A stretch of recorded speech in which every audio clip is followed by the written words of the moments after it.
नमस्कार, बहुत स्वागत है आपका डेली 24 भारत में। मैं हूं आपके साथ अनीता शर्मा। शुरुआत करते हैं देश दुनिया की बड़ी खबरों से।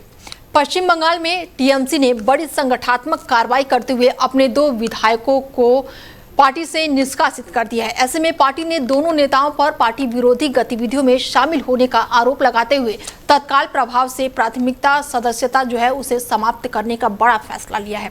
टीएमसी की ओर से जारी बयान में कहा गया है कि दोनों विधायकों की गतिविधियां संगठन के हितों के खिलाफ थी, जिसके चलते ये कड़ा कदम उठाया गया। हालांकि पार्टी ने फिलहाल आरोपों का विस्तार से विवरण सार्वजनिक नहीं किया है और ये कार्रवाई ऐसे समय पर हुई है जब पश्चिमी बंगाल में टीएमसी के भीतर लगातार राजनीतिक हलचल और अंदरूनी असंतोष की चर्चाएं चल रही है। हाल ही के दिनों में पार्टी बैठकों और कुछ नेताओं के बयानों को लेकर भी विवाद सामने आए थे। राजनीतिक विशेषज्ञों का मानना है कि ये फैसला पार्टी अनुशासन को मजबूत करने और संगठन को स्पष्ट संदेश देने की कोशिश के तौर पर देखा जा रहा है। फिलहाल दोनों विधायकों की ओर से इस कार्रवाई पर कोई भी आधिकारिक प्रतिक्रिया सामने नहीं आई है। ऐसे में टीएमसी ने बड़ी कार्रवाई करते हुए 2 विधायकों को पार्टी से निष्कासित कर दिया है। संदीपन शाह और साथ ही ऋतव्रत बनर्जी पर यह बड़ी कार्रवाई की गई है।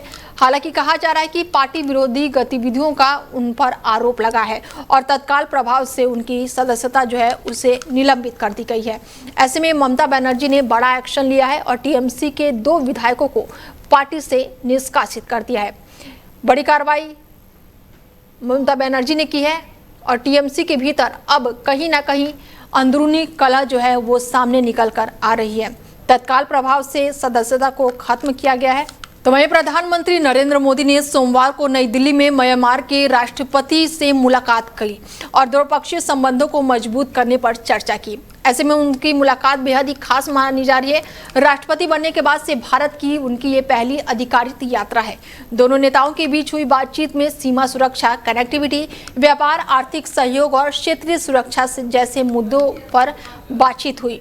विदेश मंत्रालय के अनुसार भारत और म्यांमार के बीच ऐतिहासिक, सांस्कृतिक और सभ्यात्मक संबंधों को लेकर मजबूत करने पर भी जोर दिया गया है। राष्ट्रपति ने अपनी यात्रा के दौरान बोधगया दौरा किया और महाबोधि मंदिर में दर्शन भी किए। इसके अलावा वो बिजनेस फोरम में भी शामिल हुए, जहां दोनों नेताओं के बीच व्यापार और निवेश बढ़ाने पर चर्चा हुई। ऐसे में माना जा रहा है कि बातचीत में भारत म्यांमार सीमा पर सुरक्षा चुनौतियां, पूर्वोत्तर क्षेत्रों में शांति और कनेक्टिविटी परियोजनाओं की प्रगति पर भी विचार हुआ है। म्यांमार भारत की ओर से एक्ट ईस्ट नीति के महत्वपूर्ण हिस्सा माना जाता है और ऐसे में इस यात्रा को दोनों देशों के रिश्तों को नई मजबूती देने की दिशा में एक बेहद ही अहम कदम माना जा रहा है। मोदी से मुलाकात की है और ये मुलाकात बेहद ही खास मानी जा रही है। कहा जा रहा है कि सुरक्षा और कनेक्टिविटी के मुद्दे पर लेकर मंथन चली है।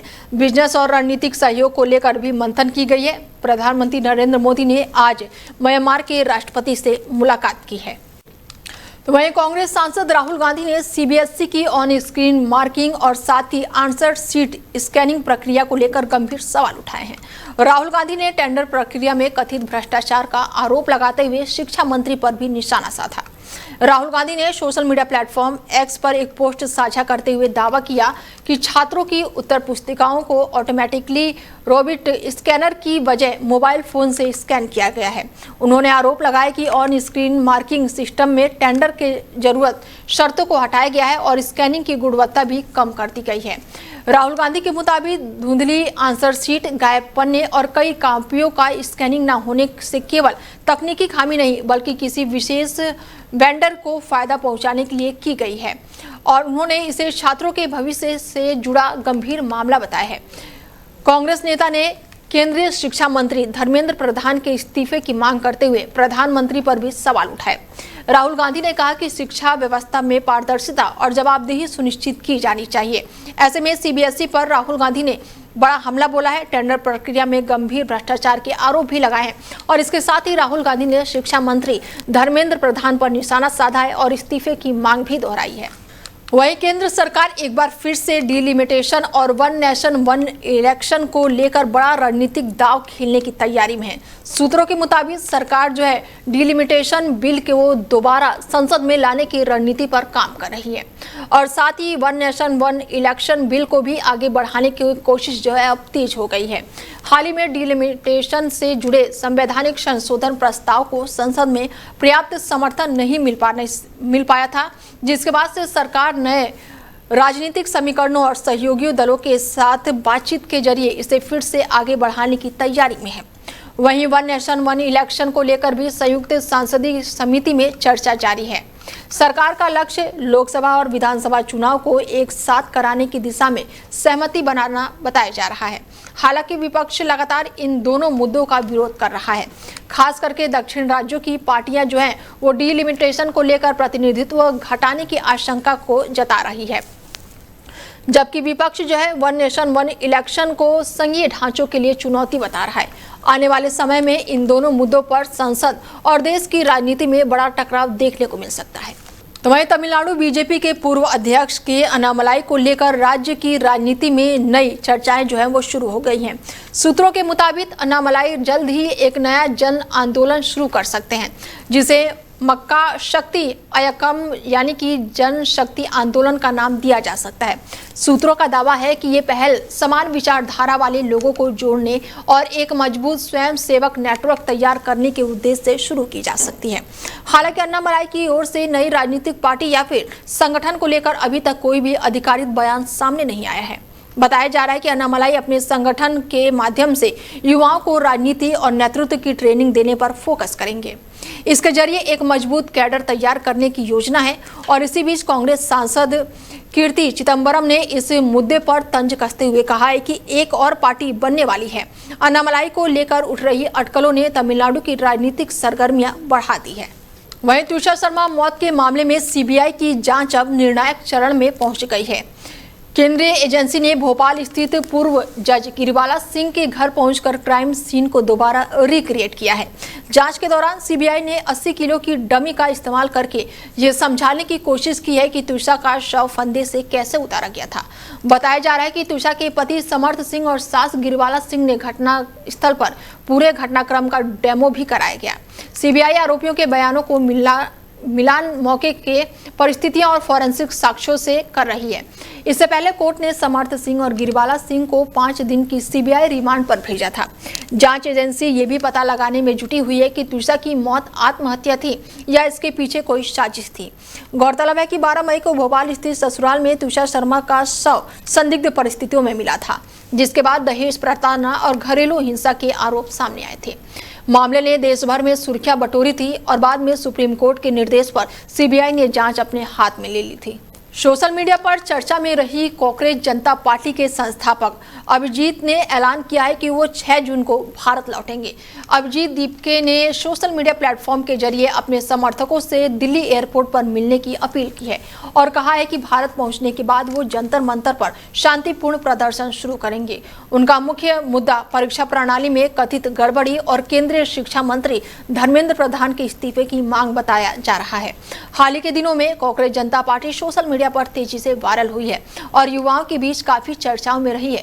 अभिजीत दीपके इससे पहले अपनी पार्टी के सोशल मीडिया अकाउंट ब्लॉक किए जाने और वेबसाइट बंद होने को लेकर भी सरकार पर सवाल उठा चुके हैं। वहीं उन्होंने ये आशंका भी जताई है कि भारत लौटने पर उन्हें कानूनी कार्रवाई का सामना करना पड़ सकता है। फिलहाल उनके भारत लौटने और प्रस्तावित प्रदर्शन को लेकर राजनीतिक और सोशल मीडिया हलकों में चर्चाएं जो है अब तेज हो गई हैं। पश्चिम बंगाल की महिलाओं को आर्थिक सहायता देने वाली लक्ष्मी भंडार योजना अब विवादों में घिरती हुई नजर आ रही है। राज्य सरकार ने दावा किया है कि योजना के सत्यापन के दौरान करीब 30 लाख फर्जी या अपात्र लाभार्थियों को पहुंचाया गया है और पश्चिम बंगाल की मुख्यमंत्री जो हैं शुभेंदु अधिकारी ने सचिवालय में प्रेस कॉन्फ्रेंस करके कहा है कि योजना में बड़े स्तर पर अनियमितताएं सामने आई है। उनके मुताबिक कई ऐसे लोगों ने भी योजना का लाभ लिया जो कि इसके पात्र नहीं थे, जबकि कुछ मामलों में पुरुषों के नाम भी लाभ लेने के आरोप सामने आए हैं। सरकार का कहना है कि मामले में वित्तीय गड़बड़ी और मनी लॉन्ड्रिंग के पहलुओं की भी जांच की जाएगी। इसी को देखते हुए पुलिस महानिदेशक को विशेष जांच दल यानी कि SIT गठित करने के निर्देश भी दिए गए हैं। राज्य सरकार अब पूरे लाभार्थी डाटा और धन के प्रवाह की जांच करने की तैयारी में है।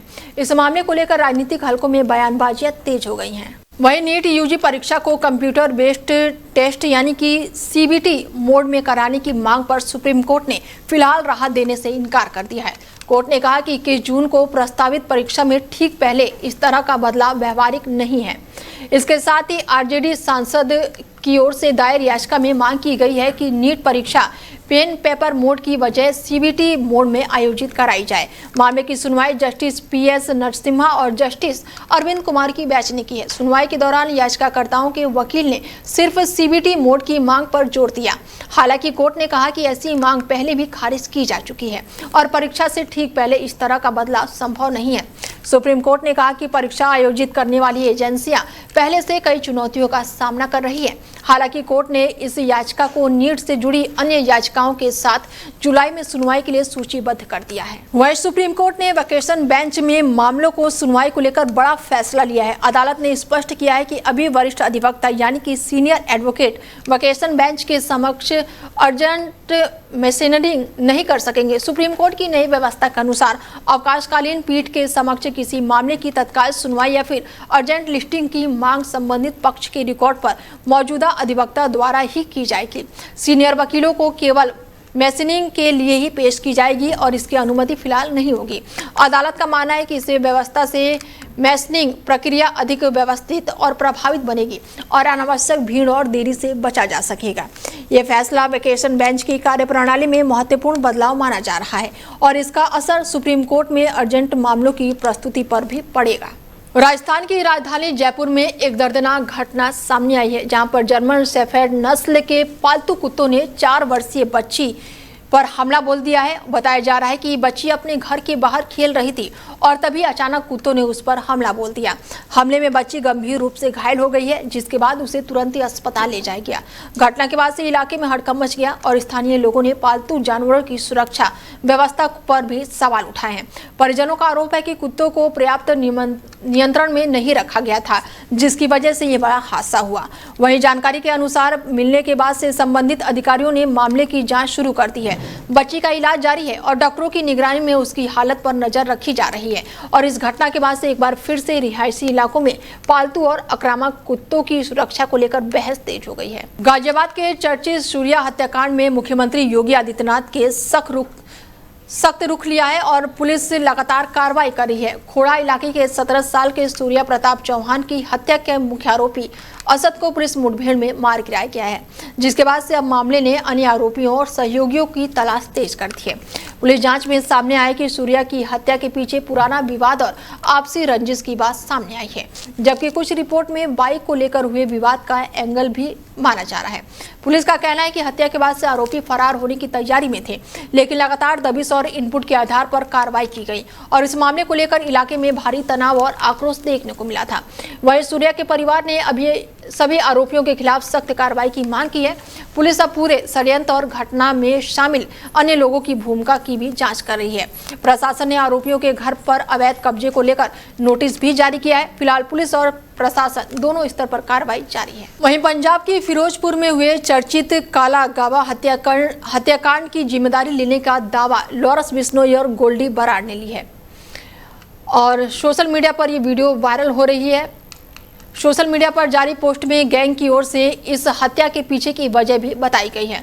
पोस्ट के अनुसार गैंग का आरोप है कि काला गाबा कथित तौर पर ड्रग्स के अवैध कारोबार से जुड़ा हुआ था और उसे गैंग की ओर से की गई रंगदारी की मांग को मानने से इनकार कर दिया था और इसी वजह से उसे निशाना बनाया गया था।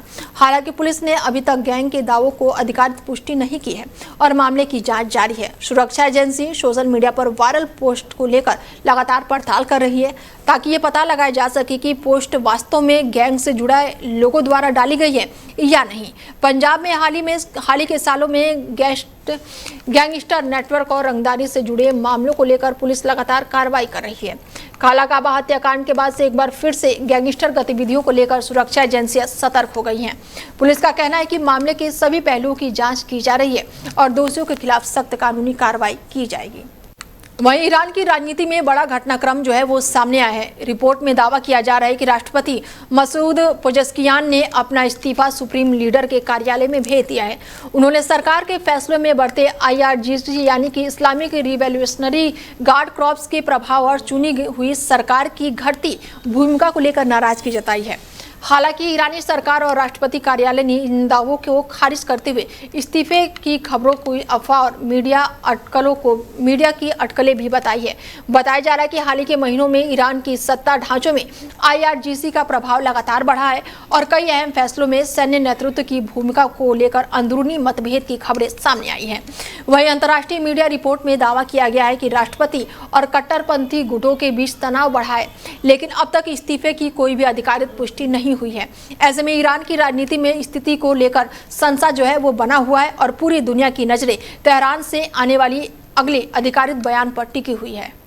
नेपाल के प्रधानमंत्री बालेन शाह के लिपुलेख विवाद पर दिए गए बयान को लेकर नया राजनीतिक विवाद खड़ा हो गया है। बालेन शाह द्वारा भारत नेपाल सीमा विवाद में ब्रिटेन से हस्तक्षेप की मांग करना और लिपुलेख मुद्दे को अंतर्राष्ट्रीय स्तर पर उठाने के बाद से पूर्व NSG कमांडो और पूर्व RAW एजेंट लकी विस्ट ने तीखी प्रतिक्रिया दी है। लकी विस्ट ने बालेन शाह के बयान को भारत नेपाल संबंधों के लिए नुकसानदायक बताते हुए इसे गैर जिम्मेदाराना करार दिया है। उन्होंने कहा कि सीमा विवाद जैसे संवेदनशील मुद्दों का समाधान दोनों देशों के बीच बातचीत से होना चाहिए, न कि किसी तीसरे देश के बीच में लाकर। दरअसल बालेन शाह ने हाल ही में कहा था कि लिपुलेख विवाद ऐतिहासिक संधियों से जुड़ा हुआ है, इसलिए ब्रिटेन को भी इस मामले में भूमिका निभानी चाहिए। उनके इस बयान के बाद से नेपाल और भारत दोनों देशों में राजनीतिक बहस तेज हो गई है। वहीं विशेषज्ञों का मानना है कि ब्रिटेन को मध्यस्थता बनाने की मांग नेपाल की कूटनीतिक स्थिति को और प्रभावित कर सकता है। फिलहाल बालेन शाह के बयान और उन पर आई प्रतिक्रियाओं को लेकर दोनों देशों की राजनीतिक हलकों में चर्चाएं जारी हैं। फिलहाल बुलेटिन में मेरे साथ इतना ही। दीजिए इजाजत, नमस्कार।